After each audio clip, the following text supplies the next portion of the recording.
walk Nipahum, walk Along walk, walk Tepetakwi, Anashik, Anashik, Anashik, Anashik.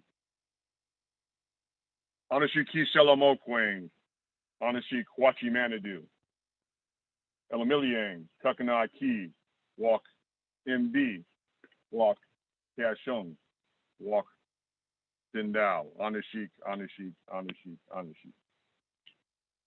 The words I just said are from the Munsee language, the original language. Let me correct myself. The original language is the language of the stones, the waters, the trees.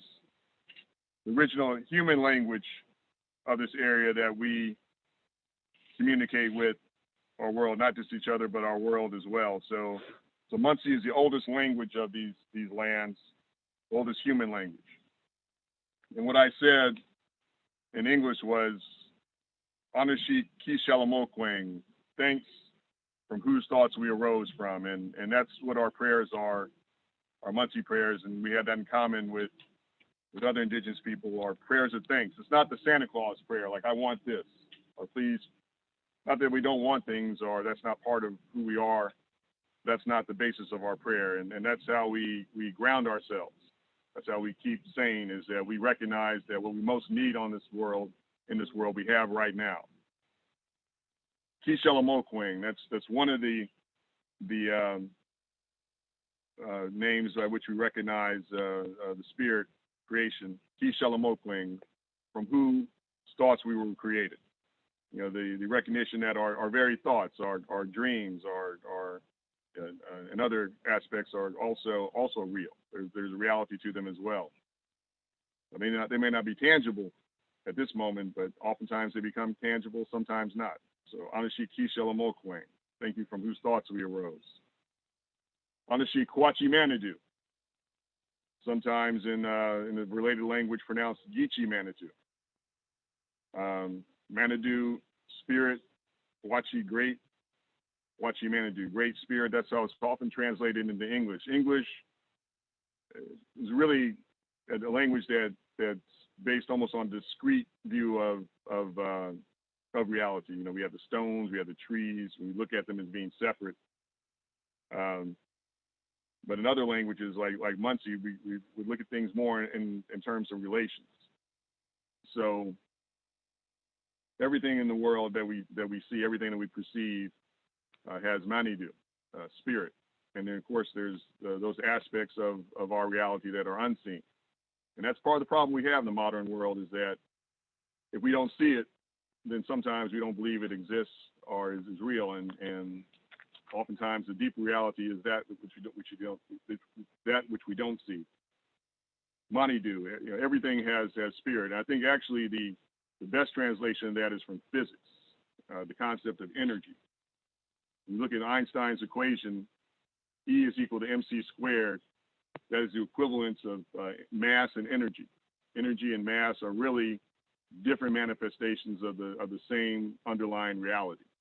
And E is equal to mc squared is the equivalence of mass and energy. C squared, actually, the speed of light squared, is really a measuring device. I think Da Vinci had a good perspective, and I think he said man is the measure of all things, or people are the measure of things that we have. So C is really a way to kind of, I guess, measure the energy. So in the language, the Munsee language, it was, and I think in some books they might even say it's extinct, but just by the ceremony we have here, by the words you listen to, Munsee lives.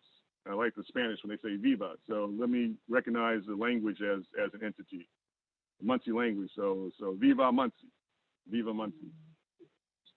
Anashik Munsee, Anashik to the language itself, because it's helping to keep us alive in ways that we might not even understand in the English-speaking world. But it's the prayers that we say connect to prayers that have been laid for thousands of years. So today we're not only connecting with people horizontally all over the planet using the new technology, we're also connecting vertically with our ancestors in the past from all parts of the world. I mean, we have people here from Ireland and other parts, directly from Ireland, and to the future as well.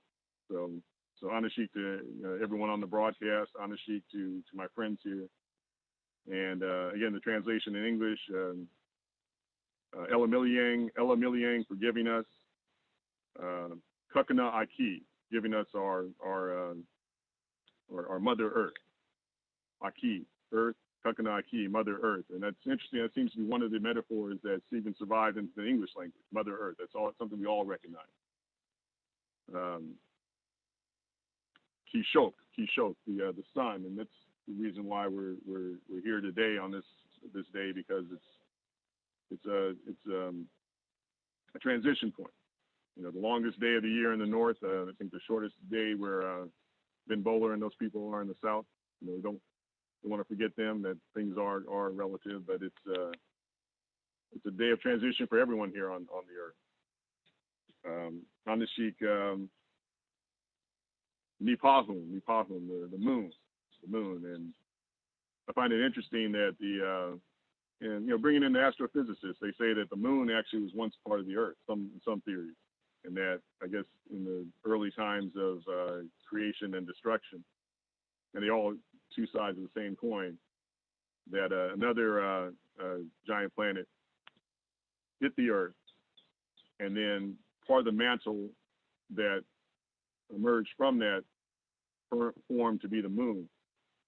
So if you look at it that way, what's interesting is that the Earth itself is changing, that the Earth was not always the Earth that we know right now, that it's really two planets becoming one. So I find kind of fascinating. So Anashik Nipahum. And I think the Earth actually was much closer, the moon to the Earth at one point in time. Tides used to be tremendous. So whether that's true or not, it really does kind of show that we're constantly changing, even as we speak. We're always, nothing ever stays the same, and that's one of the. It's interesting. The physicist seems like it takes them a while to catch up to everyone else. Everything goes in a circle. Everything in the phenomenal world has spin. So, from the smallest subatomic particle to the largest galaxy, we're always moving. We're always moving in a circle. So, Anashik. Along Waywalk. Thank you, stars, for the Earth is one star of many stars in our universe, or our multiverse. And I still can't quite wrap my head around what the astronomers say is that there are more stars in our universe than all the grains of sand on all the beaches in the world. There are more stars in our universe than all the grains of sand and all the beaches in the world.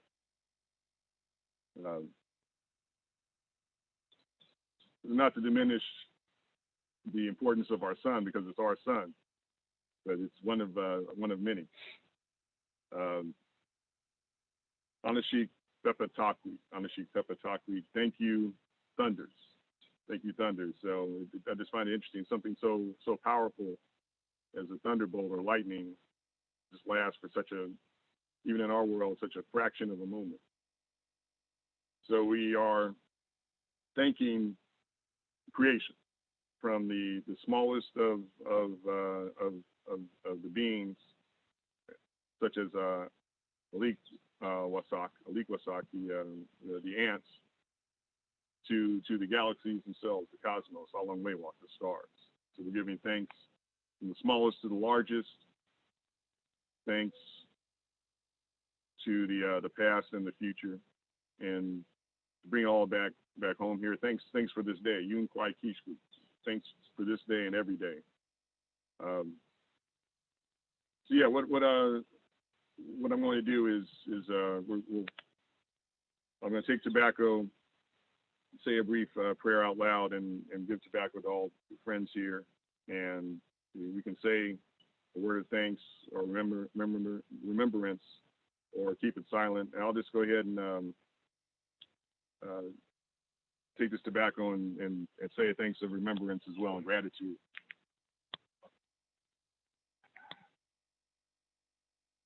Anashik Kishatau, thank you, tobacco, for bringing our prayers up to the Creator. And I just want to say a word of thanks for another day. And I don't share this with very many people, but I was teaching at Virginia Tech when they had that massacre on April 16th, and 32 people got 33. Let's not forget the person who took his own life and who killed those people. And that in itself is another story. But 33 people lost their lives that day. I think that's incontrovertible. So yeah, these massacres that go on, it's not something that I can take just intellectually. I mean, it really kind of hits me here. I just wanted to. I couldn't figure it out. I mean, it made me realize, trying to figure out what happened, why, who did what, where. Not that it's not important, but I mean, just recognize the tragedy for what it is, and not to take any day for granted. We cannot take any day for granted. Here in the United States, it seems to manifest itself in these irrational acts of violence, but it could be any act of violence, or it could be an accident or the pandemic. So let me just recognize those people that were killed on that day, and then just also wanted to recognize the people that died during the pandemic, and in particular for my chief Perry, his wife Pat Perry. Wasn't, I mean, it doesn't really matter on a certain level, but it wasn't because of the pandemic, but any death is a death that affects us all. Also wanted to recognize Bill Volante, who defended me in court on charges that should not have been brought. And I just wanted to thank him and his family for that, and also my uncle who passed. He almost made it to 100, I think. He's a couple of years short, but I just wanted to thank Prater for those 95 years that we had on the shoot.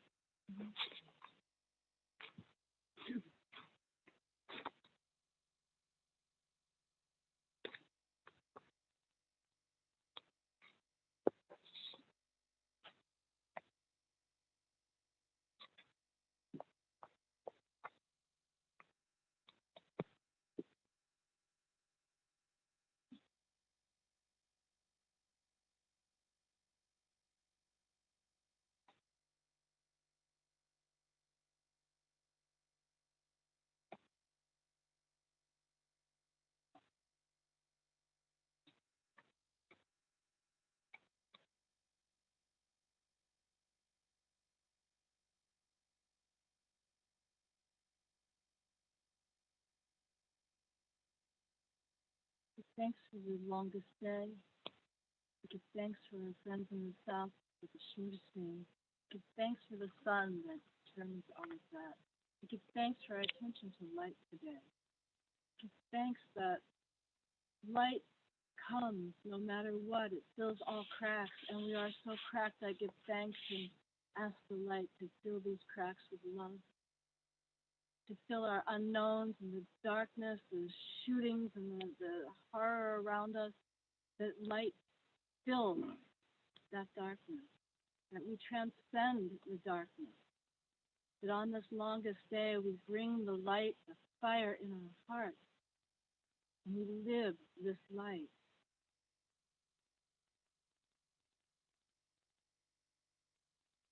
Thanks for this peace. Thanks for all Indigenous people who are keeping the places and the languages and the ways and the wisdom.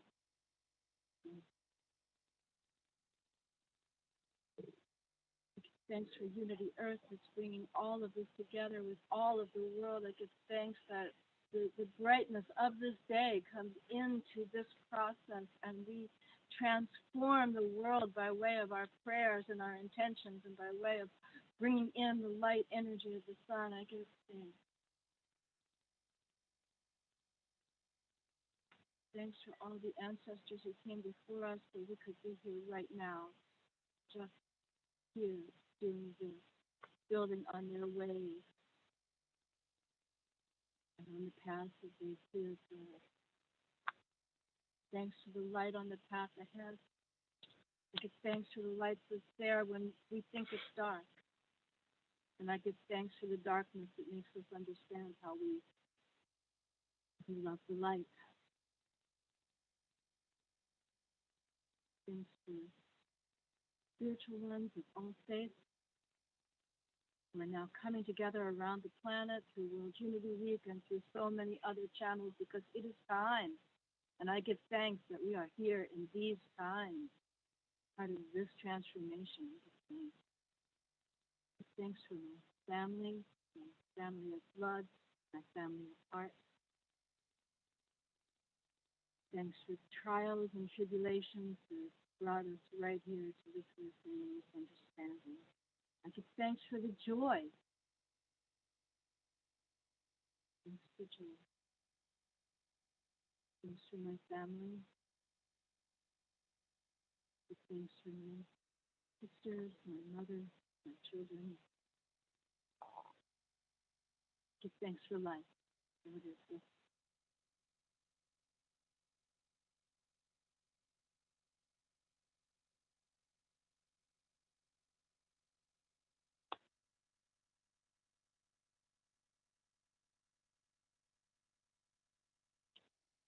With gratitude for the invitation to be part of this sacred circle and recognizing the indigenous people who brought human language first to this land and taught us and continue to teach us how we are one with the land, one with the forest, and seeking this day of transition as one where we might all transition towards that tighter recognition of our place as part of nature and recognition of our place not just as members of humanity, but members of the entire planetary relatives, the rocks, the air, the water, the animals. With gratitude for my family, my community, those that I've been part of and those that I will be part of. Thank you.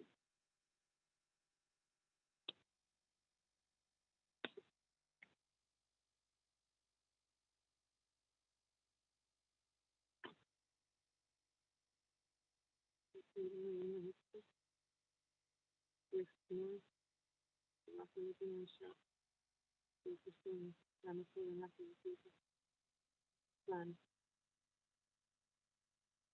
is tragic, from suffering. Is the sun and true the air for the night. Is the sun is the is the singing, the full contrast, is control, is neighboring, is considered. It's nice to overview, mixing of art together, is gratitude for those who live in the past, like this in the world.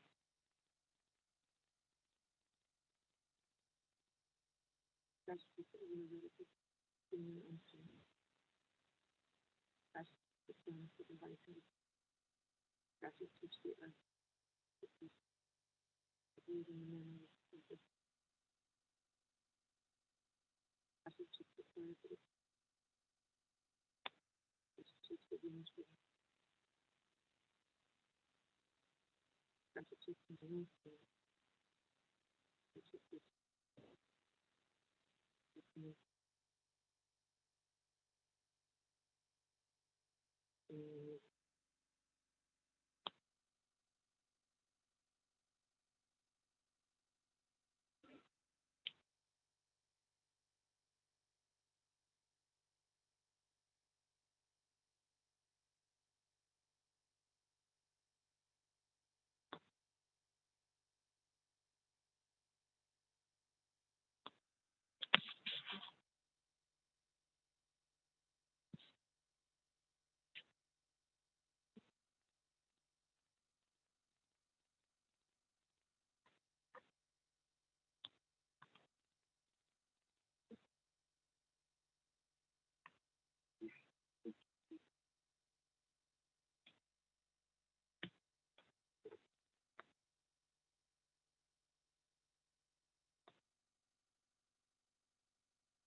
I'm grateful for the opportunity to be here this morning and to celebrate the longest day of the year in this hemisphere, in this place, with these particular people.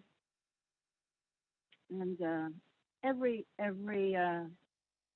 when we're able to participate, when I'm able to participate in any spiritual tradition, it's like it awakens something in me, no matter what it is. I have there's a cellular bodily memory of all kinds of ways of reaching that great mystery, the great power of God, however you call it. And being here this morning, I remember the aliveness and the consciousness of all beings, from the stones to the people to the ancestors to the leaves, the soil, the scat on the ground, the consciousness. I remember how when human beings recognize the aliveness of all things and give back and praise the beauty and the aliveness of life, then life arises and rekindles in response. So this is what this morning brings to me. And I want to honor my husband, Andy Gardner, who died last year, and for the people in my life and the wonderful, amazing circumstances that have shown me new doors out of the closing of that door. And I see this particular ceremony as standing at another threshold, which I do not know how I will cross it or where it's leading to, but I have faith. And I'm grateful for these people in this circle and for all of and for Unity Earth, which made it possible for me to be here and made so much in my life possible.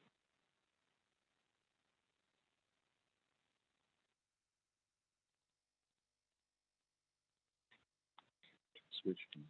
Okay.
2 Clouds. Do you want to tell a story about this? The seven wise people. Yeah, let me just kind of give them some background. What you see around here is actually a ceremonial stone landscape, and these are sacred stones that were put in a way that reflects the cosmos, what is in English called the Pleiades. So, 2 Clouds is going to talk about that Pleiadian conspiracy, because apparently it was really a conspiracy. So he'll tell you the particulars about that conspiracy, though.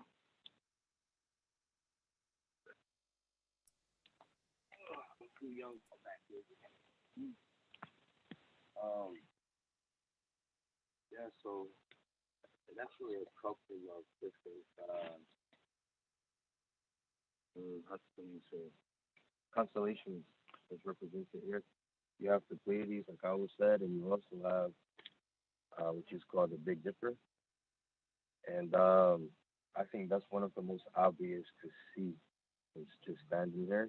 You can see that long stone there and how it runs down to this here. And there's those seven stones that make an arrow that point to this here. From this stone, you have another arrow pointing here. And you have this upright one that goes here. So you have the handle and the dipper itself that we're inside of. And it's pretty cool because by the way this is all laid out with the Big Dipper here, Pleiades there, we can date this spot, by looking at the sky chart, the star chart. And I believe it was dated to about 5,000 years, give or take 500. But what's 500 to 5,000, right? Um, so it's a really old spot here. So the story of the seven wise men, the way that I've been taught it, is long ago there were these seven prophets, and everyone used to go to them. Everyone from the authentic the village would go to them from all over Lunaape. And they were wise and they were prophets, but they were still human. They would get annoyed. So one day they came with each other and they said, we need to get away from these people. We need to try to find a way, for some relaxation. So they decided to go up into the forest and to become seven stones. And everyone in the village, everyone around, they're like, "Oh my gosh, where did our prophets go? We need some insight here." So they went out looking for so long, and finally they gave up. And one day there was a young hunter who was out, and he's up in the mountain, and he's stalking the deer, and he comes up and he hits his foot on a rock, and he says, "Ah!" So the rock says, "Oh, sorry." So he says, "Oh my gosh, this rock is talking." When there's the seven stones there together. So he goes back to the people and says, "I found them." So they go to that spot, and now everyone they're having ceremony at the spot, and now there's seven prophets. Say, "Oh my gosh, here we go with this again." So they said we have to find a better way. So they decided to become seven trees, seven cedars, and they went up to the tallest hill in the forest, and that's where you find the cedars out here. And there were some folk going up again hunting because we love to hunt. And as that kishochan, that wind was blowing through, the trees, through this cluster of seven trees, the wind it made a different sound. It sounded like a beautiful flute, different. So the people said, this is different. These trees aren't like the other trees, and then they realized that this must be those seven men. So they went there to start having ceremony and pestering them there. So finally they said, "Oh my gosh, we can't do this anymore. Where can we go where we can always, be there for the people when they need us and give them guidance, but they can't pester us." And they decided to go up and become Alangwe, to become stars. And they went up there and became what we call Pleiades. So we were looking, the people were looking for him and looking for him all over, in the trees again, in the stones, in the waters, and couldn't find them. So finally, they asked our grandfather Nanabush, and Nanabush, who lives up there in the sky, he showed himself to us, and he pointed to show us where those seven wise men were. That's who is known today as Orion, that constellation. So how in the constellation of Orion you see him there pulling back his bow, but Nanabush, that's his finger, he's pointing. And when you follow that line, it takes you right to Pleiades every time. And when Pleiades is here in the wintertime, when it comes, it's time to harvest. And when they go away, it's time for us to plant. So even though they're gone, they still give us that guidance, that information there. And this is one of the stories that has stayed with the Ramapough specifically, even through the Dutch colonization. but with a nice Ramapough flair to it. So when the Dutch came, many of us have Dutch surnames, whatnot. Like my family is Van Dunk. Um, we begin to speak this creolized, Muncie Dutch, Old Dutch, you know, language. So this story, known as the Seven Trees, was first documented by, I believe he was French in 1910 of his story. And it's really short in the Dutch, and I'll just recite it quick here. It's als hij ten zomer staat de zoeverbomen, asken hij de lang voorbij, wat eraf staat. Ah, I missed the verse there. Hold on, I forgot it. If you didn't say anything, we wouldn't know. Yeah, but the ancestors are laughing at me right now. I can hear them. But Altijd in Zomer is all the time in summer. Staat de zoeverbomen, stand the seven trees. Asken hij, asken hij de lang voorbij. The ash and oak, they can't proceed like these seven trees. So uh, what this linguist, what many linguists and historians say of it, and this is what I personally think. Some of their things I'm like, no, you're off, but what trees are there that the ash and the oak, which are strong trees that we respect, we revere these trees, the oaks, it reminds us to be strong with each other, with our families, with our people, and the ash as well. And we also use the ash trees for to make our pipe stems, so they're a revered tree. And even though they're so revered, they're not as, you know, I guess you could say strong, or I don't know the word for it, but as these trees that are able to be in summer all year long, because they never lose their green. Uh, and what trees are these that don't lose their green? They're the pine and the pine, spruce, and the cedar trees. And it goes on to say, what are they standing on? What are these seven trees standing on? Because they were trees, but now they're still trees, but they're not standing on anything that we can see. Because they're up there. They're just suspended there. When they stand right off that path of light. That path that takes us to the happy hunting grounds, that bridge where we go to the next world. The Milky Way. So with that, I'll shut up because I'm talking all day. Thank you, Two Yep. Clouds Anashi. All right, well, that's all we have for right now. So just thank you all for being part of this ceremony as virtually, and thank you all for coming out of the virtual world into the tangible world. It's good seeing you all outside of cyberspace. So thanks.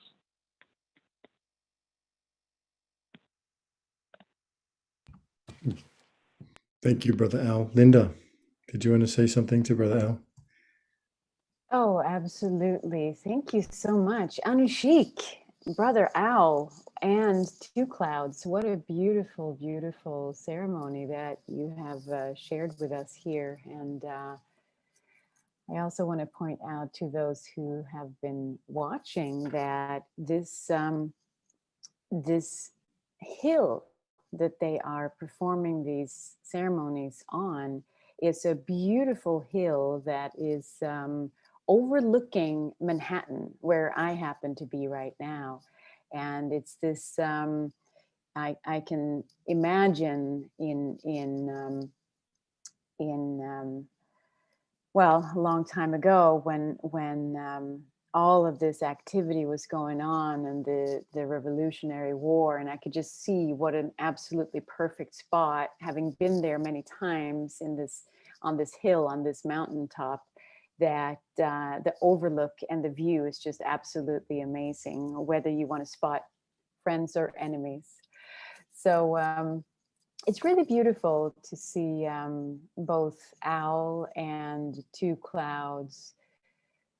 I would have to say stepping up in this particular moment in time, seeing that Chief Dwayne Perry couldn't perform the ceremony today. It's a bit of a hike to get to this very mountain. So it was really great to see that the younger generation of the Ramapough Lunapes are sharing such beautiful, beautiful stories and preserving this language. This is actually the first time I hear Two Clouds or anyone from the tribe speaking this version of Dutch within this original human language from the Ramapoughs. So it was very, very grateful to be part of this beautiful ceremony. And another thing that I wanted to point out is that what Chief Perry's doing now is that he is taking this moment in time and understanding the strength of the interfaith and the interspiritual within all this. And what understandably so has been an isolated and separate time for a lot of tribes, seeing how they have been treated. It is also a time now, if you ask Chief, to create these bridges and to create allegiances and alliances outside of the tribes to really create a world for us that's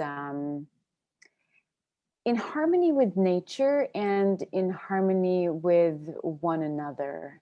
And so that's why we saw representatives from Unity Earth, and we had our own ambassador to the UN, right, Ben? Joni Carley. That's right. She's the UN. She's the Unity Earth representative at the UN. That's correct. Amazing to be there. Yeah, yeah. So I was very moved by this sun up, and of course this made me think about my own native lands where I come from, which is from Sweden, and I grew up in the north of Sweden in a town called Skellefteå, and this is so close to the Arctic Circle that we don't have a sun up at the solstice because the sun is already up. So I was just reflecting on the light that we saw during the ceremony, which is this kind of, it's already kind of daytime. That's the darkest hour in the summertime in the north of Sweden, and of course the northern hemisphere at this time of the year. So I was reflecting how, and I think that's a good thing for us all to do, to take this this moment in time to really connect with our own indigenous nature and our own sacred belonging and connection to Mother Earth. And that is, by the way, one of the main messages from Chief Dwayne Perry. He says, we are all indigenous, and the tribe lives by that we are all indigenous to Mother Earth. So there are a lot of beautiful things to say about not only this tribes, but about so many indigenous tribes around the world. I know, Ben, you've been working very, very closely since birth, really, with indigenous peoples also in Australia. And what a time to learn from those who have recognized from the very beginning that spirit lives in everything. And it's wonderful to see how Owl is taking in concepts into his prayer that have to do with science, that really has to do with what we have discovered scientifically, not just Einstein, but we have a whole quantum physics reality that is really making us have to look into this idea again that spirit truly lives in everything. And although the words may be different, the core idea is different, is the same between those two. So I there were so many things that I appreciated with this ceremony. How about you, Ben? Any reflections on? Absolutely, yeah. Well, it was of course this time last year when we got to go there for the first time in ceremony to the beautiful sacred site of Split Rock, and having been there some years ago and having the privilege to actually be there some years ago, Linda, with you and others, it's very powerful to go back there. There are just some places on the planet that are very powerful and hold a certain energy and wonder. And so when we come together and do ceremony, and you're right, the beautiful, powerful ceremony of Al stepping up into his leadership, and then to be supported there by Trevi Johnson and by Joni Carley and others, as you mentioned, very, very powerful when people and place and prayer come together in this way. And isn't it amazing through the miracle of technology that here sitting in my home office in Australia, I can be a part of a dawn ceremony at Split Rock in New Jersey on the East Coast, the Eastern Gate of the United States. Very beautiful, very powerful. It's very much what Unity Earth is. It's very much what Unity Earth is. And just as we were speaking, we've had our brother from Ajmer enter as well, from sacred site in India.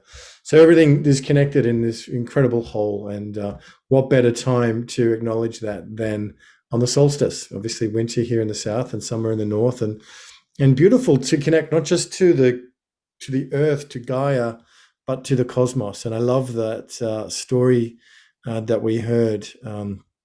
Was it Two Clouds? Two.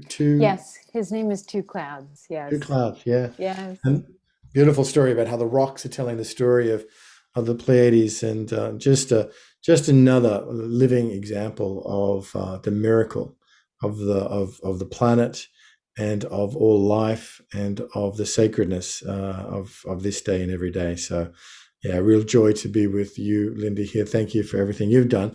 And let's just, before we close perhaps this segment, let's tell people what's happening a little bit later on today, because it's a very historic day for the Ramapough Lunaape. It is, and I see Janice Hall was just commenting here that this is the area where she grew up. So just the connections and how we're interconnecting here. It's just amazing. Lovely to see you, Janice, and everybody joining. What a beautiful group of people here this morning. It's morning for us, not for you, Ben. We have two really big things happening today now after the solstice. Happy Father's Day here in America to those who have chosen to be fathers. And so we have, first of all, there is this historic peace treaty that's going to be signed at 10:30 is when we start. 10:30 a.m. is when we start that broadcast. And this is a peace treaty between the Mohawk tribe and the Ramapough Lenape. And you're going to hear the extraordinary story that we are unfortunately not taught in the history books, that when the Revolutionary War happened here in the United States, and on these very grounds actually that we're on here, New York, New Jersey, etc., what happened was that the Ramapough Lenapes, the very short story is that the Ramapough Lenapes sided with Washington and helped Washington and his army to go through their pass. That's why we call the Ramapough Lenapes the keepers of the pass. This is the only pass into the west from here. Otherwise, you basically have to take a detour through Canada, to put it simply. And what happened was that the Mohawks, they sided with the French and the English. And as history has it, Washington won. And there has never been an acknowledgement from this time of war that's been going on physically and mentally between these two tribes until today, when the chiefs from these tribes are coming together and signing a peace treaty at 10:30. And this is going to be at another sacred site in Mahwah, New Jersey. So that's at 10:30, and I hope that you can join. I will be there in person.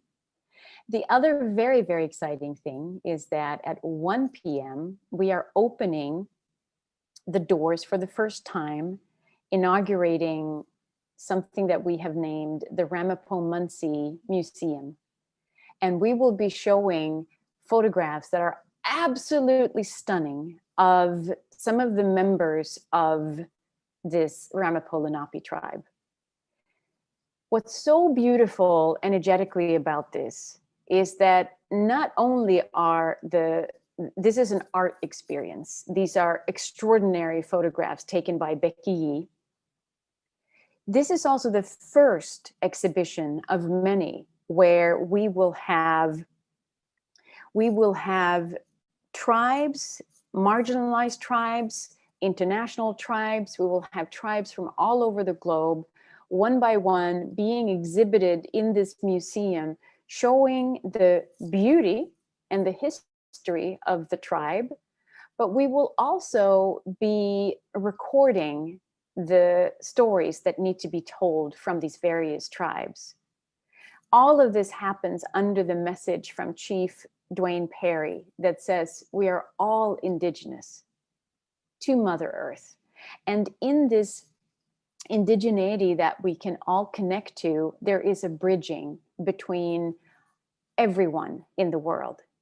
So we are really looking at this as a peace project, a project for justice, and we are taking the first step in creating an embassy of sorts for Indigenous peoples across the globe. So this is happening today at 1 p.m. in Stony Point in New York State.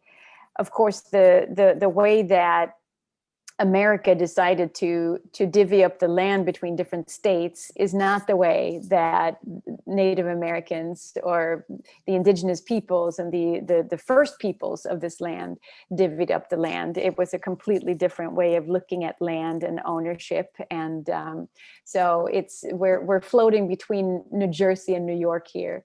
And so that's at 1 p.m. and ramapoughmuncie.org is the link.